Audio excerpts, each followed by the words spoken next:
Alors, pour cette deuxième Super Tech, je vous ai sélectionné cette semaine 4 recommandations. Ça va être un peu plus dense que la dernière fois parce que je pense que le sujet l'implique aussi. On va commencer avec un podcast qui s'appelle Design Masterclass. Donc c'est un podcast francophone qui aborde les pratiques actuelles du design.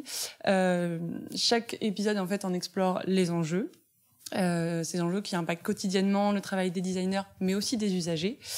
Et moi, ce que j'ai trouvé d'intéressant dans ce podcast, c'est que chaque thématique est traitée avec un angle critique qui est vraiment au cœur des préoccupations des usagers, à savoir, pour que ce soit plus clair, tout ce qui est notion d'éthique, d'inclusion, de diversité, etc. L'idée, c'est qu'il n'y a pas de sujet tabou. Et en fait, dans chacun des épisodes, la notion de design de service et de l'usager est un peu un fil rouge. C'est pour ça que ça me semblait intéressant. Chaque épisode dure entre 30 minutes et 1h30. Ça dépend du sujet. Dépend. En fait, chaque épisode peut prendre une forme différente. Le premier, celui dont je vais vous parler, par exemple, c'est une conférence, une réflexion ouverte en public. Mais il y en a d'autres où l'idée, c'est que selon la thématique, ils invitent des experts peut-être pas, mais en tout cas des acteurs et des professionnels en lien avec la thématique. Tout est tout est chapitré, c'est un peu scripté, ce qui fait que c'est très clair. Et en fait, à chaque épisode, on retrouve un sommaire qui nous permet, quand on essaie de s'y pencher, de voir un petit peu où on va. Et selon la thématique, des fois, c'est utile, et notamment quand on est professionnel et freelance. Je pense qu'on a tous des vies ultra remplies, et quand on sait où on va, c'est pas mal. Donc, le premier épisode dont je voulais vous parler, il s'appelle User Research, recruter, animer, co-construire. Donc, c'est ce qu'on parlait un petit peu tout à l'heure. C'est une des étapes du design de service qui consiste à récolter l'information auprès des usagers. J'ai bien dit ça, j'ai pas dit c'est parfait. Et donc, en fait, dans cet épisode, ils abordent les enjeux principaux de cette étape-là. Donc, pourquoi et à quel moment, intégrer la recherche utilisateur dans le développement d'un produit, comment cibler les utilisateurs, comment obtenir des retours pertinents, etc. Donc, c'est un peu ce qu'on a traité tout à l'heure. Là, on parle pas forcément que de design de service dans ce podcast, mais c'est aussi en ça que je le trouvais intéressant, c'est qu'en fait, la notion de recherche utilisateur et de récolter de l'info, récolter du feedback, comme on appelle ça, en fait, c'est aussi important. Feedback, parce qu'on ne sait jamais. Feedback, c'est les retours de la part des personnes. Je préfère tout traduire. Des données, quoi. Ouais, voilà. Et puis, justement, ça me permet de faire une toute petite aparté. Dans cet épisode-là, il y a beaucoup d'anglicisme parce que en fait, dans le design, il y a énormément d'anglicisme, et de plus en plus, les designers sont. En France, on trouve beaucoup d'entreprises où en fait les designers sont pas français, et inversement, à l'étranger, on va trouver des designers français, etc. Donc en fait, il y a de plus en plus d'anglicisme. Donc quand on n'est pas du milieu, ça peut un peu faire tiquer, mais le vocabulaire reste quand même compréhensible. Et en fait, c'est aussi important d'intégrer ce vocabulaire-là. Donc voilà, je trouvais ça pas mal. Ça aborde vraiment tous ces enjeux-là. De mémoire, là, dans les invités, c'est vraiment des gens de l'équipe recherche utilisateur. Okay. Donc vraiment ce que tu parlais tout à l'heure. C'est pas des designers en soi, c'est pas des développeurs. C'est vraiment les personnes qui vont au contact des usagers. Donc ils expliquent plein de méthodes. Notamment la guérilla sauvage. Donc, je vous laisserai découvrir à l'écoute ce que c'est, parce que moi, le terme au début, j'étais là, qu'est-ce qu'ils vont faire ça me dit rien. Se mettre sur la guerre. Voilà. Pas du tout. Encore une fois, personne n'a été lésé dans cette là-dedans. C'est dans une gare, non? Non, ils parlent des cafés, notamment, donc ils vont rencontrer des gens. Et donc oui, pour les invités, il y a notamment des personnes de chez Uber, de chez Hitch et de chez Dailymotion. Donc vraiment en soi pas du tout du design de service. Si, en soi on en retrouve un peu partout, notamment sur Dailymotion. Mais je trouve ça intéressant parce que c'est assez diversifié. Et pour ceux qui veulent aller plus loin, et peut-être dans un épisode qui va être encore plus en lien avec ton travail à toi, Manon, c'est l'épisode 17 qui parle de design de service public et qui justement l'aborde sous l'angle de l'innovation ou de la transformation. Ah. Donc c'est exactement ce qu'on disait tout à l'heure. C'est drôle. Non, mais je trépignais d'impatience de pouvoir rebondir sur mais le alors, sujet. c'est ou et. Est-ce que le et peut être innové et transformé? Ça peut être un et, parce que c'est ça. Je pense que l'un peut aller sans l'autre et l'un peut aller avec l'autre. Et c'est trop l'intérêt de quand j'ai vu le titre, je me suis dit incroyable quand même. On arrive à un timing là. Vous voyez à l'écran. Mais t'étais dans le futur en fait. Je suis une designer du futur. Magnifique. C'est ça. Et il y a un épisode bonus lié à cette thématique, c'est design de service public, l'évolution des pratiques. Donc on a vraiment le spectre complet de ce dont on a parlé tout à l'heure. Donc voilà, cet épisode-là aborde les problématiques éthiques liées au design de service public et dont les productions sont censées être centrées vraiment sur l'utilisateur. Donc voilà, un podcast qui peut être un peu complexe à aborder en premier abord, mais qui est suffisamment bien construit pour qu'il reste accessible. Donc, en gros, c'est un peu si vous voulez aller plus loin. Oui, mais en fait, c'est ça. L'idée de cette chronique, c'est vraiment un peu aller plus loin, comprendre, se saisir des outils, écouter d'autres acteurs du design de service. Et donc voilà, ça, c'est une entrée en matière. Mais pour ceux qui n'ont pas envie de seulement écouter, mais qui veulent pratiquer, je vais vous parler de la Biennale du design de Saint-Étienne, qui bat son plein en ce moment. Je suppose qu'ici vous connaissez, puisqu'elle est pas très loin de Lyon. Je n'avais jamais à Saint-Étienne. Quand même. Non, il y a des trains.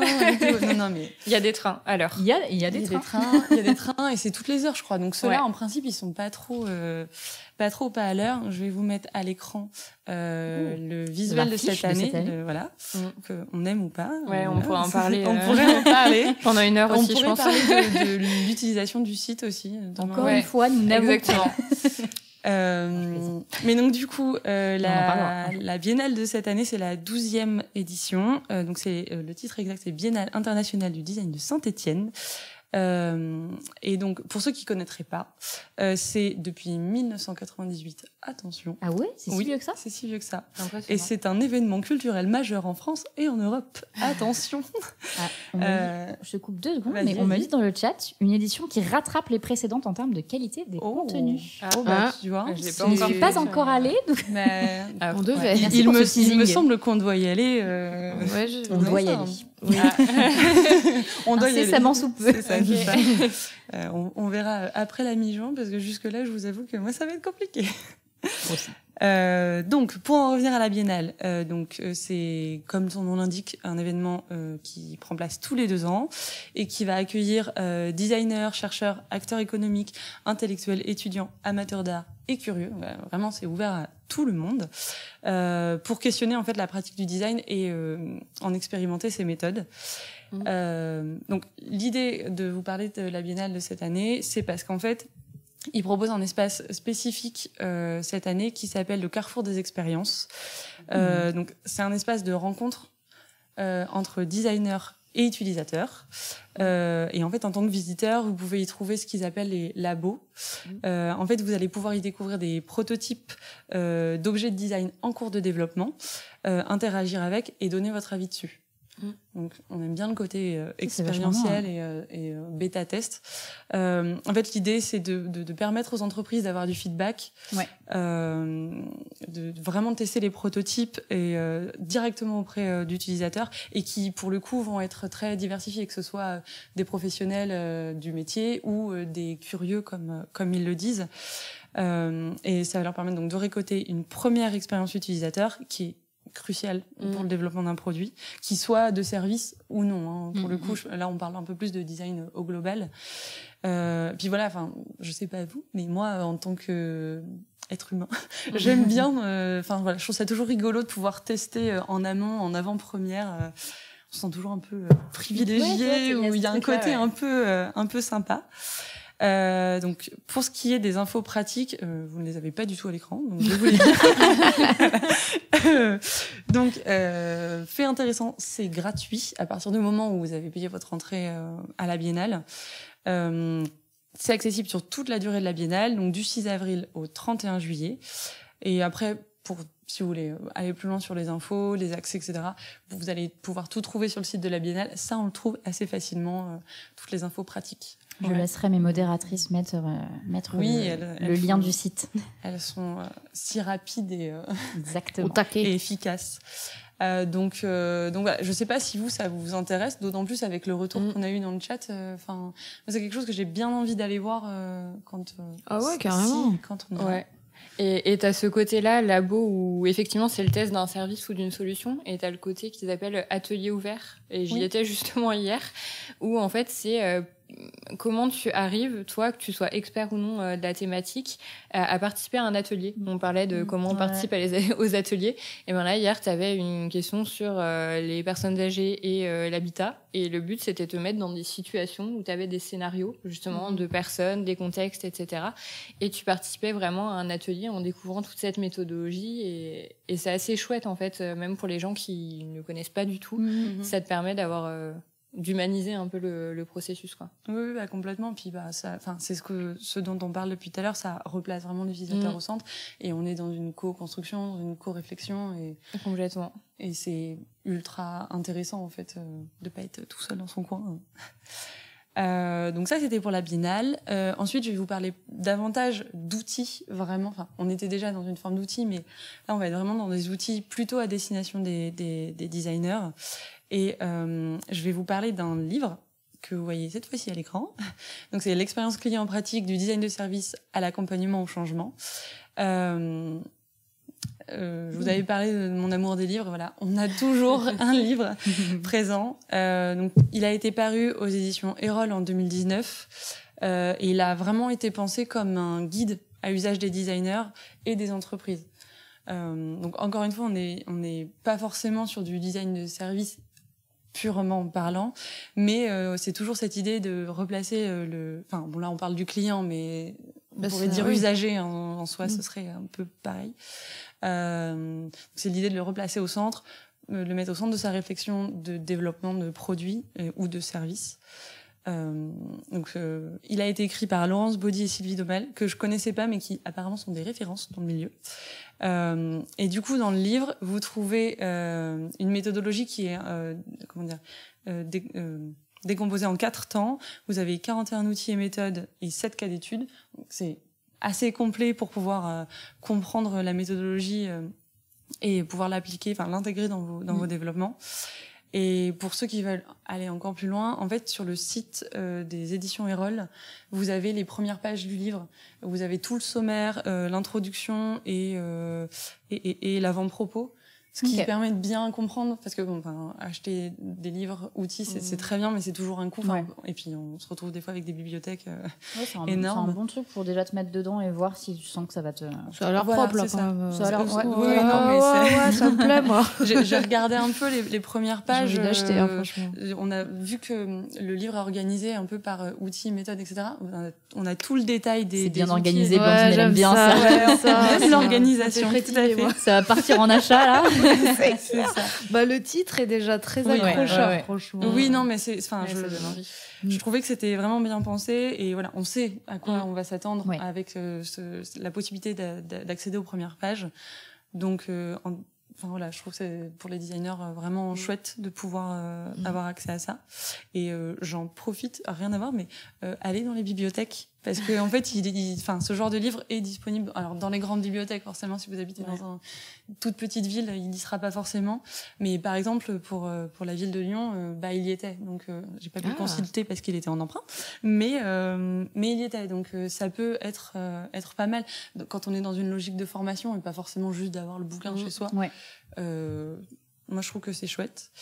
Donc voilà, l'idée c'est de vraiment s'approprier la méthode pour les designers, mais pour les usagers aussi. Ça permet je disais que c'était vraiment à destination des designers, mais je trouve qu'en tant qu'usager ou intéressé, c'est pas mal aussi de pouvoir lire ce genre de choses, même si on va pas être dans une logique d'acquisition de compétences, au moins pour comprendre la méthode, et ça nous remet encore plus qu'acteurs, et ça permet de se ressaisir des choses et d'être dans une co-construction, co-pensée. Je pense que c'est quand même plus pour les designers. Ça se sent quand même que... Dans la construction, il est vraiment... il est pensé pour, de toute façon.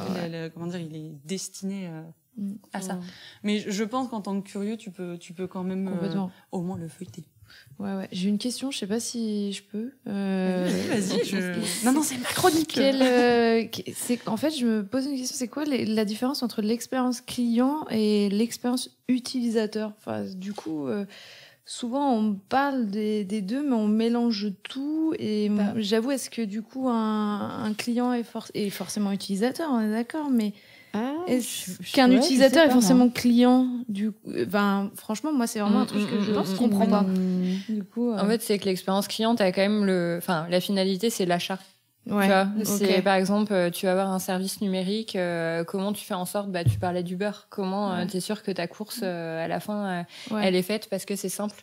Là où l'expérience utilisateur, t'es pas forcément sur de l'achat, et comme tu le disais tout à l'heure sur le service public, quand tu vas à la CAF, ils ont rien à te vendre en fait. C'est comment tu accompagnes un processus simplement. Ok, merci.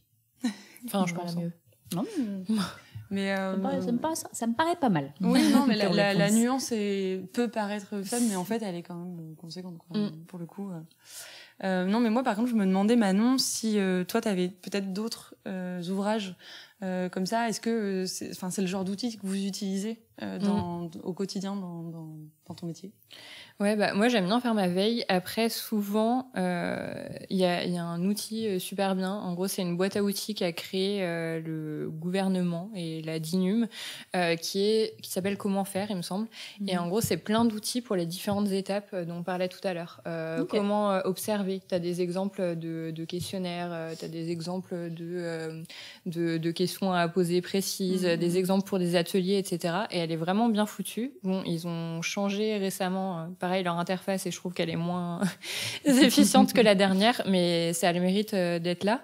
Tu as aussi des collectivités qui intègrent des designers qui créent des ressources libres. Je pense à la Bretagne qui a un lab qui s'appelle le T-Lab, pour le côté breton, qui a une boîte à outils pareil pour accompagner tout ça.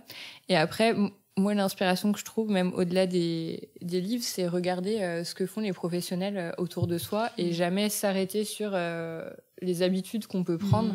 Et je pense que tu as des agences vraiment à Paris qui est vraiment sur les sur les politiques publiques, où tu as 2 degrés à Bordeaux qui est sur comment tu fais participer les gens. Avec des systèmes qui sont hyper cool, où en fait ils font de la cartographie participative pour raconter par exemple des quartiers autrement et avoir des récits un peu de vie un peu exemplarifiés. Donc ça, moi, c'est des références, on va dire, que je conseille je connaissais de regarder. pas l'agence à Bordeaux. Elle est géniale, et en fait ils interviennent dans plusieurs villes. Et ils font des livrets qu'ils appellent Safari, où en fait... mais si, j'en ai un en plus. Et il y en a un pour Saint-Étienne, d'ailleurs, si jamais, il n'y en a pas pour Lyon, mais il y a pour Saint-Étienne, il y a pour Nantes.